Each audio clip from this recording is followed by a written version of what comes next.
Good evening to you. Good late evening to you. It is 11:14 p.m. on Saturday, April 12th. Hope you're doing well. I was going to just give a few thoughts on the, what they call it, the spring showcase, the football spring showcase, because I was fortunate enough to be in Rossade today, and beautiful day. Weather was perfect. I don't know if I learned anything. I'm going to tell you that. I'm going to give away the ending early, but yeah. So I'm going to tell you what I thought of the showcase, and talk a little bit about one of the interesting things that happened while in Rossade for me. But before I do it, I want to thank the people that made my sweatshirt. Head over to homefieldapparel.com. Enter Boiled25 on your first order. You'll get 15% off. You can get a sweatshirt like this.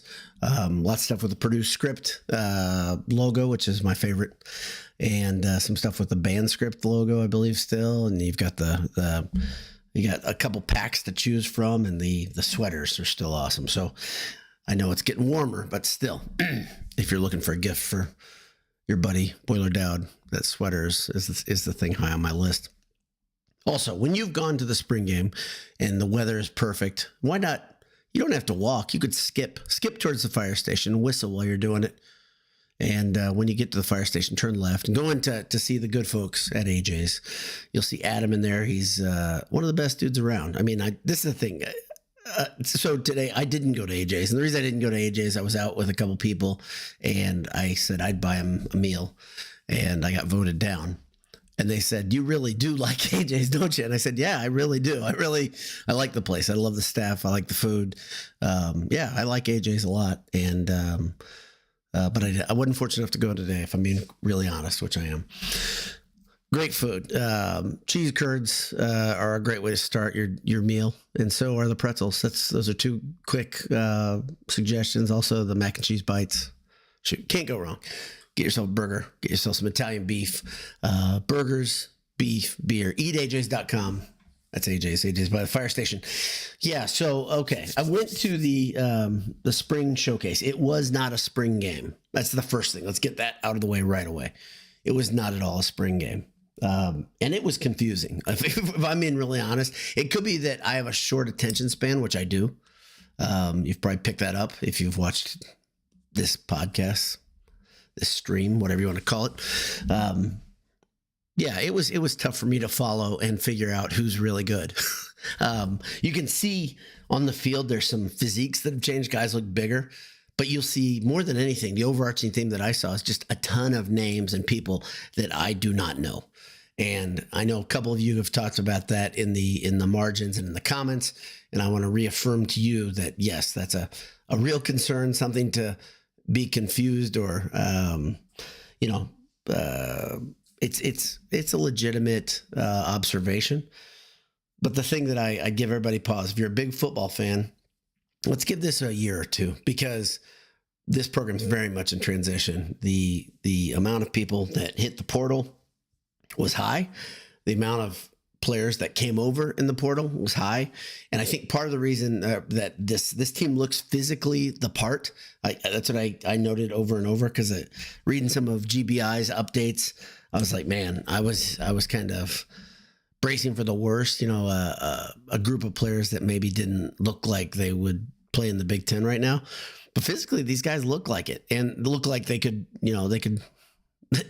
be a Power 5 football team, just from the drills and the intensity and the physiques. I just keep playing. These guys look big and strong, and I don't know about breakaway speed. I can't tell that from the drills. They did a lot of post route, isolation, I guess, wide receiver drills. The receivers look pretty good in those. It seemed like they favored the receivers. It was really just getting them to go up and get the ball at the high point.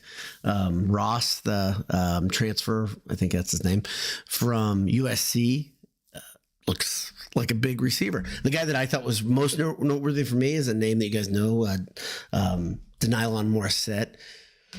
He looked notably stronger. Because I thought of him as he was really reliable for much of the season last year and was a solid receiver, and he stuck around this far. I hope he sticks around. There's another portal opening on Wednesday, another football portal opening on Wednesday. I think it goes from Wednesday until April 25th. This stuff is super confusing to me. I try to keep up as much as I can. It's a bit of a moving target because I think these things aren't consistent from year to year. I don't think the dates are consistent. But the portal opens up again, and I think there'll be some guys that enter the portal, and I think Purdue will go after some players based on everything we're hearing and seeing. So there's been some complimentary stuff around in the media, people saying Purdue's going to be much improved, greatly improved. Some of you have asked the question, what's my prediction for the season? I still, and like I said the other day, I don't think you can do that. I don't think you can make a prediction for the season without seeing what the roster looks like. And that's a really, really tough thing. So at least give it a couple weeks before you start making your predictions. That said, here's what I see from the drills and the nature of the spring showcase. There's a ton of intensity in this team. I talked to a few parents and a few players just in passing. And the theme I'm hearing over and over is that this is a big transition for the players dealing with the new coaching staff and the way the practices are run. It's very competitive. It's very intense. It's very physical. And you got a little piece of that. If you've seen the Boilermaker drill, the video that was on, it's on Twitter and some other places. And it was really cool. They set up, I think it was the last thing they did, if I remember correctly. No, it wasn't the last thing they did. It was close though. But they put the whole team in a ring, kind of an oval, and inside the oval, you have players lying down between pads, foam pads, with the vinyl cover. And when the whistle goes, it's 3-on-3, if I remember correctly. So there's two blockers and a back. And the back in this drill seemed a couple times was a wide receiver. Very tight space though. And then the players have to get up off the ground quickly, shed a block, and try to make the tackle. Very tight. But one of the things that was really cool is the nature of the competitive thing. There's a lot of pressure there because everybody's watching and you feel like it. It's a type of drill that's been around a long time in football, but the nature of this, like the nature of the way players were getting into it, was really, really cool to watch. And it felt like the dudes were caring about what they're doing. That's a big thing. Okay, so the format was there were 17 timed out periods. I think there were 5 minutes, if I remember correctly. So things were moving very fast, and there were stations. I think there were 4 or 5 stations on the field at any one time. So you can see why somebody like me, if you're kind of just glancing around trying to learn, I would get distracted by everything. I got distracted at one point by, there was a drone that they kept flying above the north end zone of the stadium, giving beautiful pictures. I mean, I'm awed by the technology. It's still, it wasn't a big drone. The drone, actually, the kid who was running the drone, smart aleckly followed me with the drone because I got there a minute or two late after they'd come out of the tunnel. So I was kind of by myself coming up the sidewalk, or heading south on the sidewalk by the practice facility, and the drone was like following me overhead. So he was just jacking around. But really cool shots from the drone over the practice. Very, very cool. Field looked great, except for the end zones, which were torn up from the paint still. But the field looked really, really good. Campus looks great. Another big observation I had, because I don't come from the north a lot on game days. I'm usually coming from the south or from the east, in the park. I park in the neighborhood and come over. But the facilities coming from that direction, where you see the practice facility and the new dining facility and the stadium as you're coming down that hill, it is absolutely a big time facility now.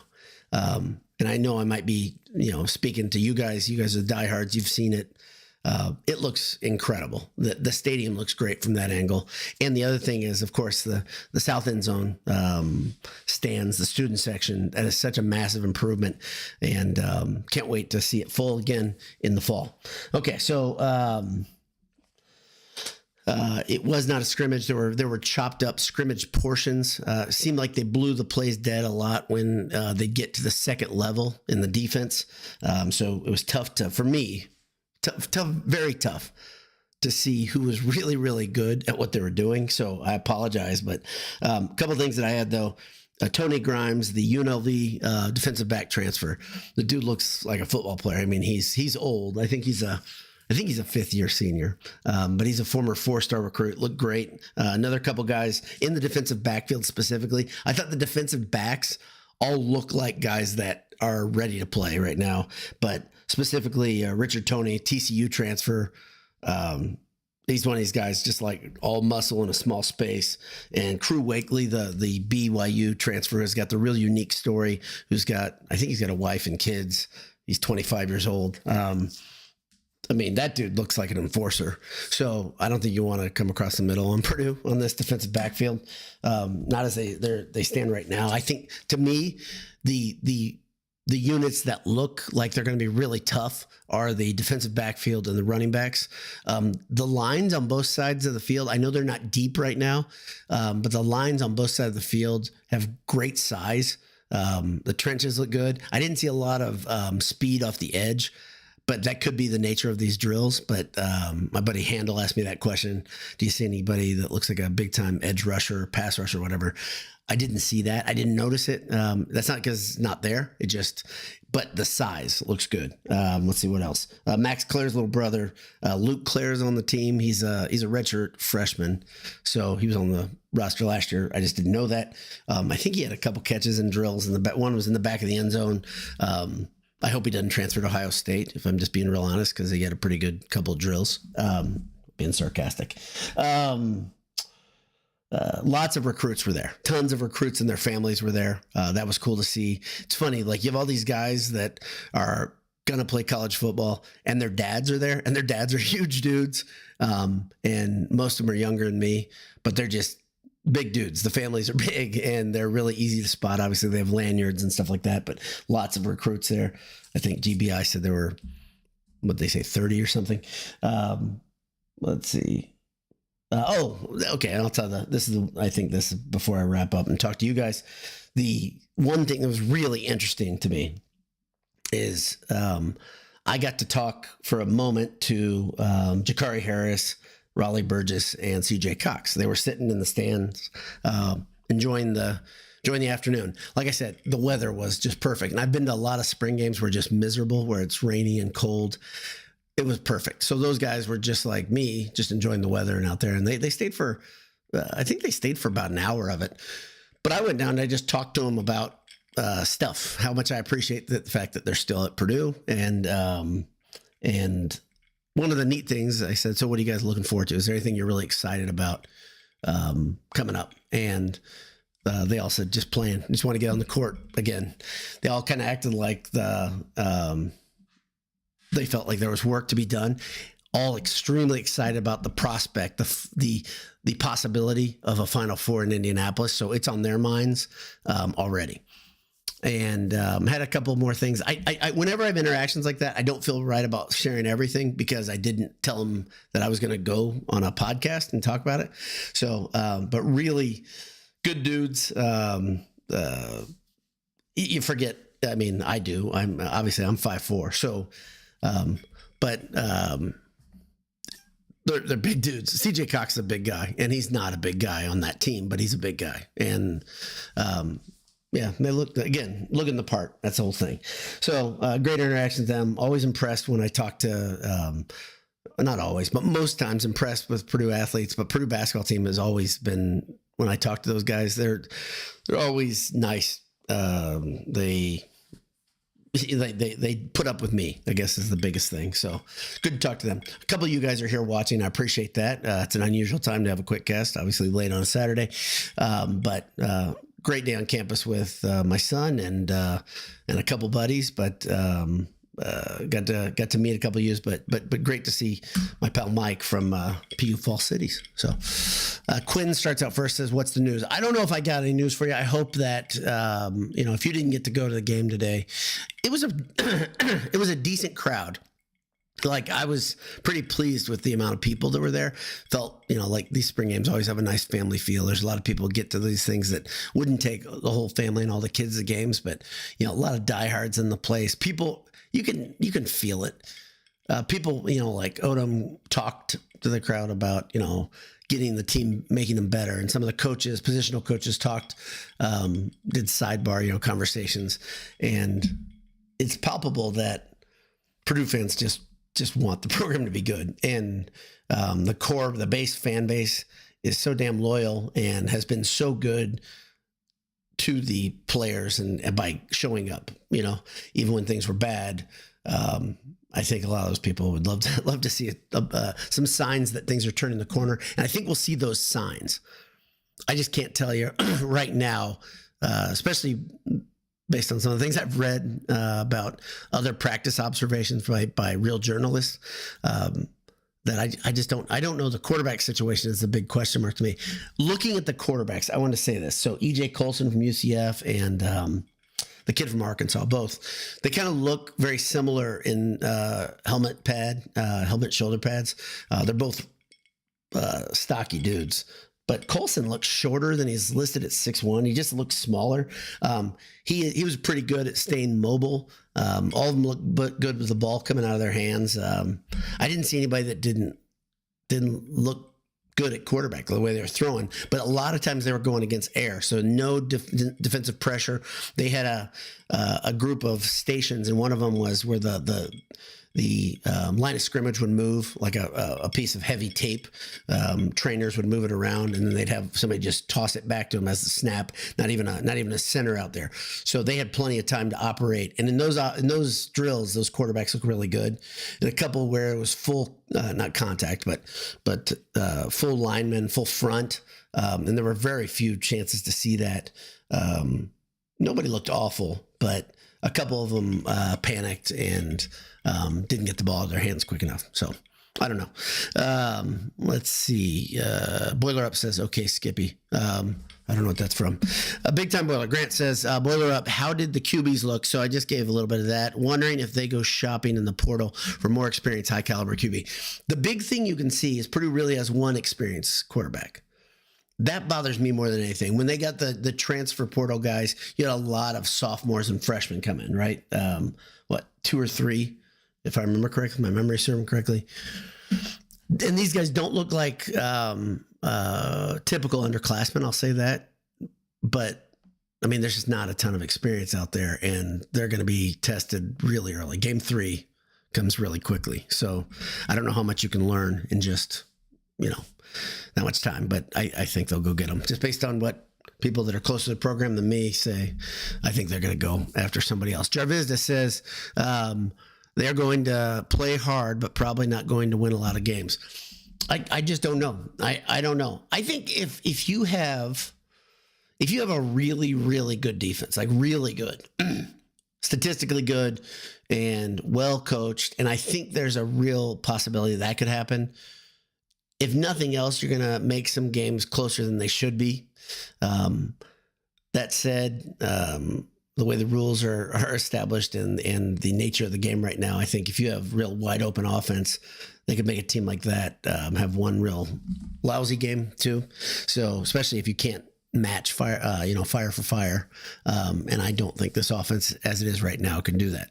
So saw a lot of option read stuff, a lot of RPO. So I don't know what to do with what I saw, honestly. I'm trying to be as clear as I can about that. Like, it was good to be there. Neat to see the team. Everybody wore black lids, no gold helmets, same jerseys last year, same pants. But everybody had their correct names on the back. So they had ordered new stuff for the new guys. So it wasn't like, some of the practice games, some of the black gold games in the past were in those like really crappy practice jerseys. No, they were game jerseys. So that's kind of cool. They also was selling game used jerseys in the stadium at the end. And I looked at, they had 2 racks of them for $100 each.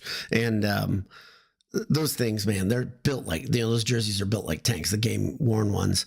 And, they're so useless though, because you can't wear them. You can't wear them in the stadium unless you buy a huge one, because you won't be able to get it off. So, yeah. Ron Gable, my buddy's here, says, is anyone watching Omer Meyer tonight. I actually am right now. So in the reflection, you can see that probably. So I am. And Robbie Hummel's on the call. You probably know that. I know Ron knows that. I'm not listening to him, though. He's a guy. Wow, how about that? Wasn't Team World up? I swear Team World was up, and now USA is up by 12. So it's, seniors in high school? Is it U18 or whatever? I saw Harrelson from Fishers is playing in the game. He's going to Notre Dame next year. But, yeah, so doesn't matter. Zachary Welch says, Purdue basketball really spoiled us with just how awful the portal is. But that turned out this year. Volleyball is decimated. Yeah, it was rough. And that would have been a top 5 squad next year.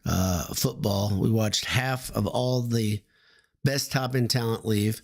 Basketball has been super bad to the women's team. And now this year's men's squad as well, making it very hard to continue to invest in college sports. I understand the sentiment. So I've been trying to find perspective on this. So this is something I think, I've revealed bits of it as we've gone along. My real feelings. A guy like Ron Gable's heard me talk about this candidly, not while recording. But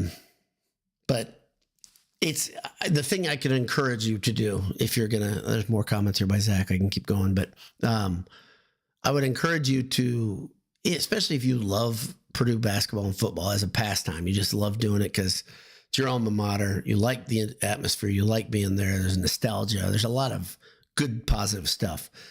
But now you're having a hard time relating with the players. I understand that too. First off, try to find the ones that, the ones that stuck around. Focus on the positive. This is just like life. I say this all the time. Life is about perspective. Everything in life is about perspective. If you have poor perspective on things, if you're focused in the wrong spot, we can all get pretty miserable pretty quickly.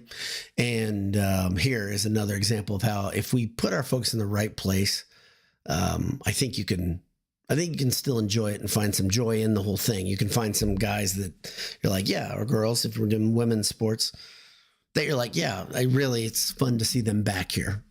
And so, for instance, I get to talk to those 3 guys today. I get to talk to Harris, Cox, and Burgess.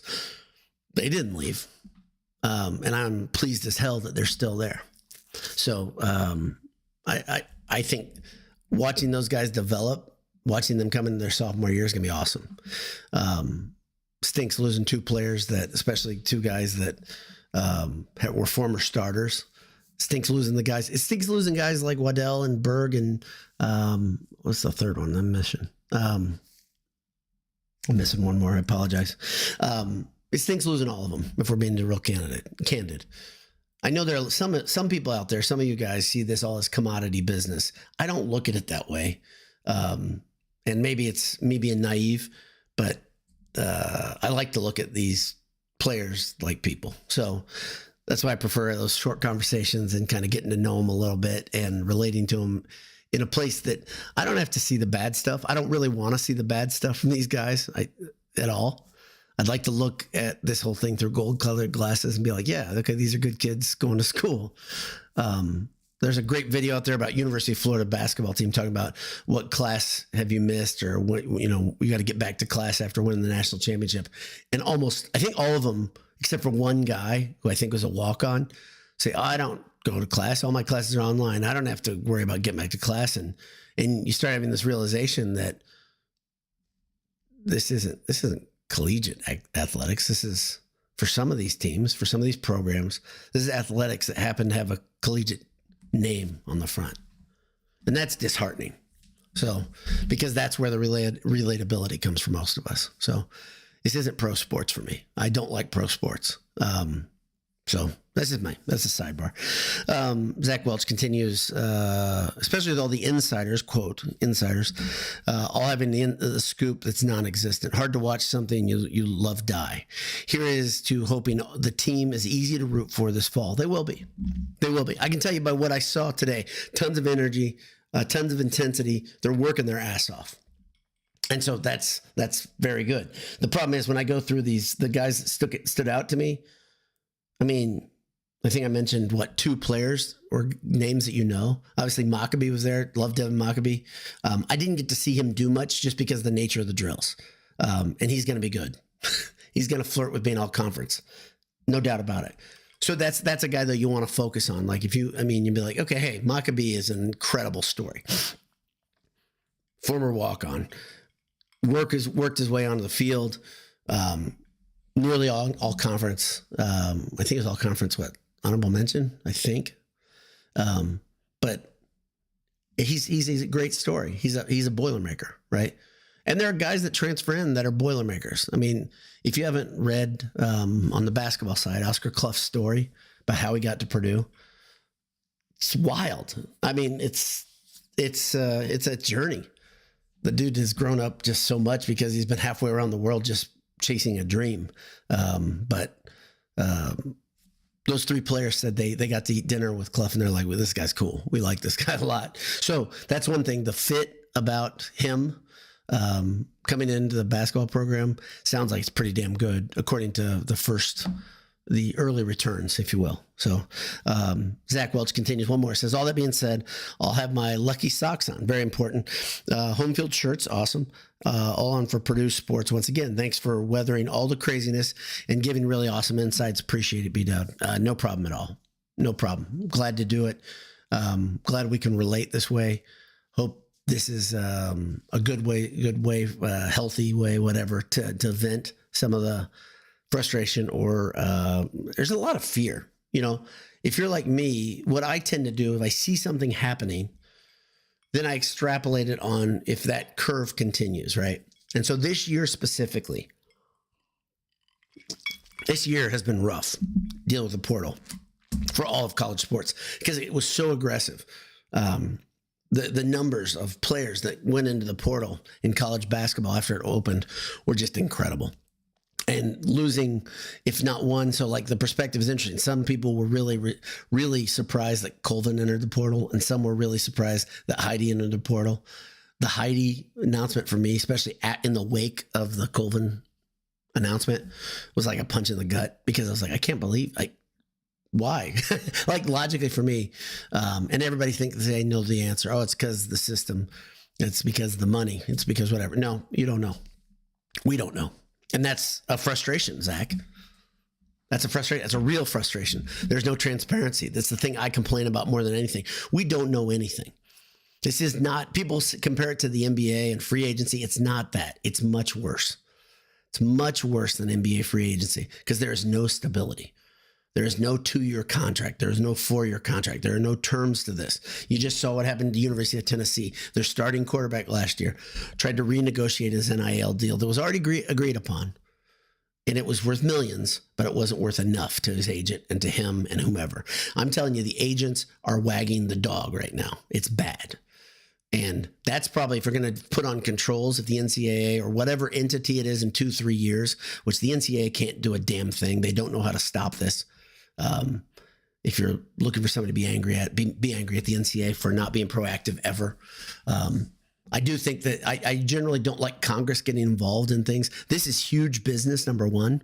So there's a lot of money exchanging hands. When I say a lot of money, when you have $4 million exchanging hands regularly now for some players, it's very big business. Should Congress get involved? Generally, I'd say stay out of it. And I don't really like the government getting involved in anything. But the government needs to get involved because this is such a big business. There's money on all sides, from betting to the way people are being paid. There has to be structure and rules put around this. And there are not any.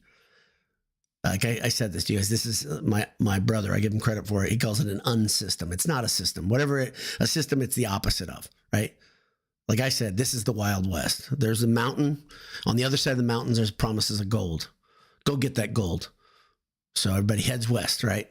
And when they get there, some of them find nothing. They find nothing. And on the way, like I said the other day, you get dysentery, like the Oregon Trail. So it's not all greener pastures on the other side of that fence, right? Old people among us, like me, would say, hey, pump your brakes.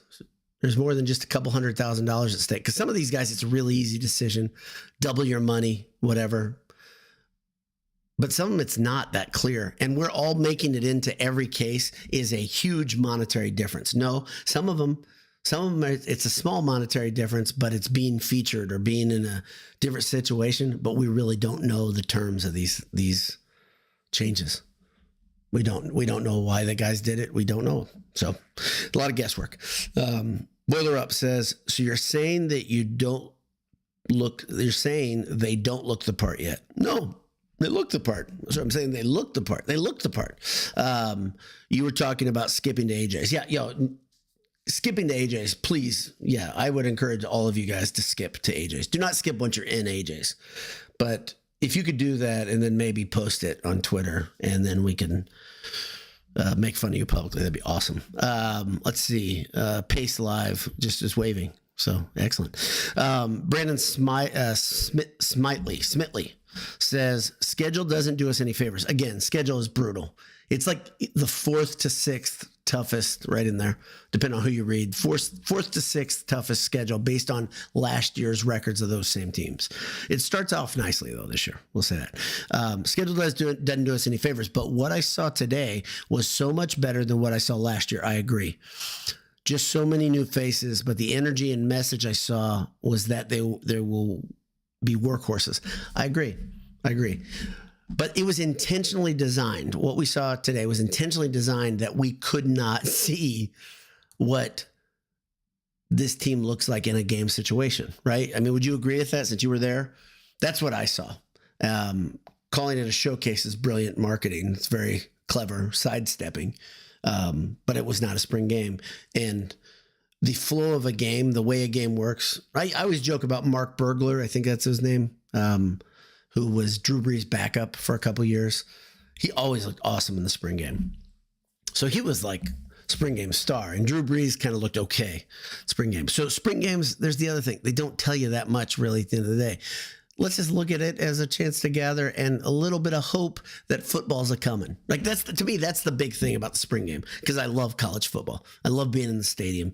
To me, in-person college football I love watching on TV. But being at a game is incredible to me. Basketball, there's a lot more hassle involved for me. Like the fact that it's, here, you may have to fight a blizzard to get to Mackey certain nights. So it's a lot harder to get a full season ticket at Mackey because I've done that too. But getting season tickets at Ross-Ade, it's like, yeah, I want to be there. Yeah. So Boiler Up says, agree with your take. This cannot continue. Talking about the state of college basketball. There has to be some changes. Contracts, terms longer than 1 year or something. Yeah. It'll come. It's just the question is how many fans does the game or do the games, the sports lose as they figure it out? And this is the problem. I could get into a much bigger philosophical, political discussion, and I'm not going to do it right now. But there is a major problem with jumping out of the plane and not knowing if you have a parachute or not. And the plan, the thing that was put out in front of them, there was no plan. It was all reaction to lawsuits. There was no proactive nature by the NCAA. They screwed this up so badly. And I think they would argue, no, it's because we had to do it because these lawsuits came at us. You didn't see the damn lawsuits coming because everybody else did. Everybody else saw problems on the horizon. People on both sides of the argument of how to pay players or if players should be paid back in the good old days, everybody saw problems coming. And everybody but the NCAA did something or talked about it. I guess in their meetings, I don't know what the hell they're doing. I don't know what they're doing. So Brandon Smitley, I'm going to say Smitley, said, would agree with that statement. Well said. I don't know which, I guess that's Boiler Up statement. So anyway, I didn't want this to be a dark thing. Honestly, I did not want this to be a conversation with a Paul over it, but it clearly has it. And it's not a quick cast. That's 35 minutes. Again, I'm so bad at brevity. If you've ever met me in person, you know that I'm bad at brevity, but I'm good at talking many words. So fun day though. Honestly, that's the big thing. The spring showcase was fun. Coach Odom is extremely organized. I think he's extremely type A. Like he has a certain way he wants things to be done, and they're going to be done that way. And that can be a good or a bad thing, right? I'm sure there are guys that are on the roster right now. I thought it was interesting. Maybe someone in the comments or watching live can tell me, Jaden Dixon-Veal played today. I thought he was in the portal. We talked about that today with people I was sitting with. So maybe I was wrong, and that's very possible, obviously. Very possible. But if you know what him specifically, it's good to see Jaden Dixonville out there. He's one of the guys I always thought he had pretty good upside. He sits, his family sits in front of us, like lower, better seats than what I've got in Ross-Ade. So you'd always see them all with their 0 jerseys on. So, but he played, and it was good to see. And it's great to see familiar names and faces. It is great to see it, especially when you keep having to ask your son, hey, who was that? Whose number? Whatever. Oh, I wanted to say this one thing. One really cool thing, another thing that I saw, there's a guy named Manny Powell. He's a UNLV transfer. I think he's number 16. So this is, I don't take notes. I don't do any of that. Not while watching a spring game, especially spring scrimmage stations. Number 16, big dude, linebacker. He did a standing backflip, or maybe it was a back handspring into a backflip. I don't know. In pads, no helmet. And the dude got so much elevation. Like, I was like, it was one of the coolest things I saw today. And it's just a demonstrator about that guy is a very good athlete. And I know he was mentioned in another article, a wrap up of one of the practices. But Manny Powell is an absolute dude. I mean, like, it was incredible. I don't know if anybody else saw that backflip, but it was very, very cool. So, all right, that's about it. I'm going to wrap it up. Thanks to everybody for tuning in live. Appreciate that. Let's see. Did I get this one? Yeah, I got that one. All right. Okay. Just want to make sure I got all the comments on here. I think I got all of them. So only Dan G, he retracted his. So hope you have a great evening. It is now almost Sunday. It's 11:50. And this was way too long, but good conversation. Good seeing everybody today. God bless you. Hammer down. In a few months, they'll start the real practices. And in a matter of weeks, well, really in days, portal opens up and you'll see Purdue's roster shake up again. So we'll see what happens. God bless you. Talk soon. Hammer down.